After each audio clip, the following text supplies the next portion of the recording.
So, in this lesson, you will have been looking at what we call giant covalent structures. Now, with these, it is what it says on the tin, in that it is a substance that consists of atoms that are covalently bonded, and there are lots of them. Now, key thing to remember about these structures is that they are predominantly solids, and due to the large number of covalent bonds between atoms, they have very high melting points. Now, in terms of what you need to know, there are sort of 3 or 4 key structures that you need to know that we often call allotropes of carbon.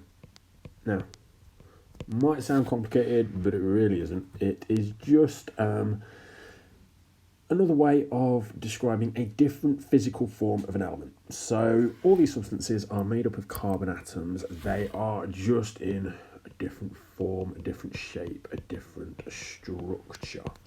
Okay, so we've got a couple of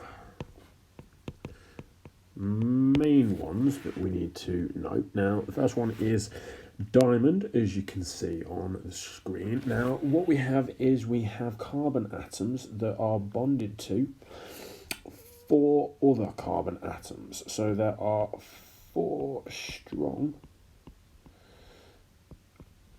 covalent bonds per atom. And that obviously gives it the common structures of, as we know, diamond is incredibly hard, has a very high melting point, and does not conduct electricity, and so cannot use it to make a circuit or anything like that because it doesn't conduct electricity. There are no delocalized electrons, in other words, electrons that are free to move within the structure.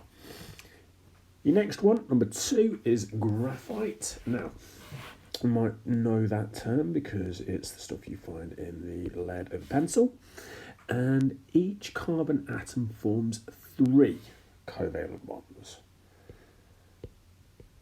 So 3 covalent bonds with other carbon atoms, which gives you hexagonal rings, as you can see.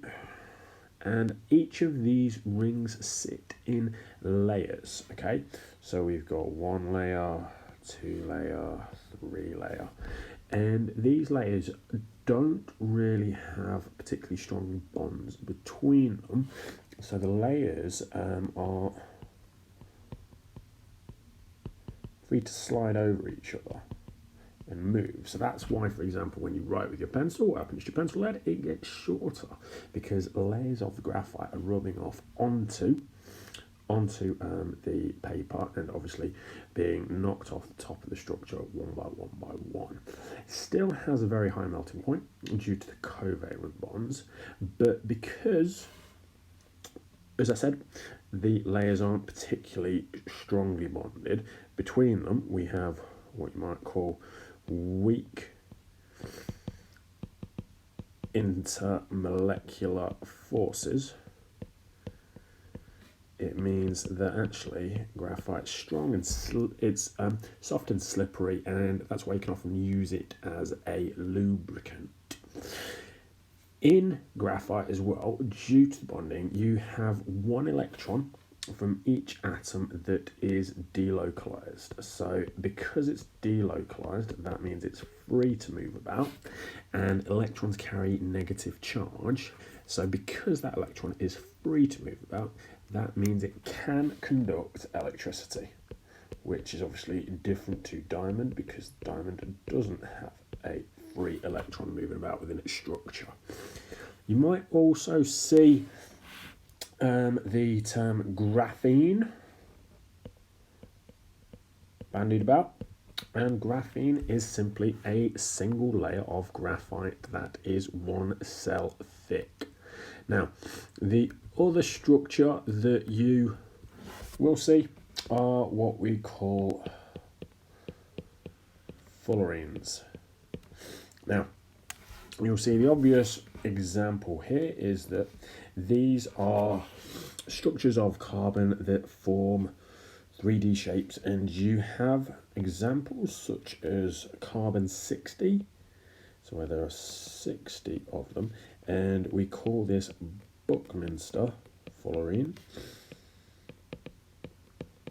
after the guy who found it. And those are your key points for today.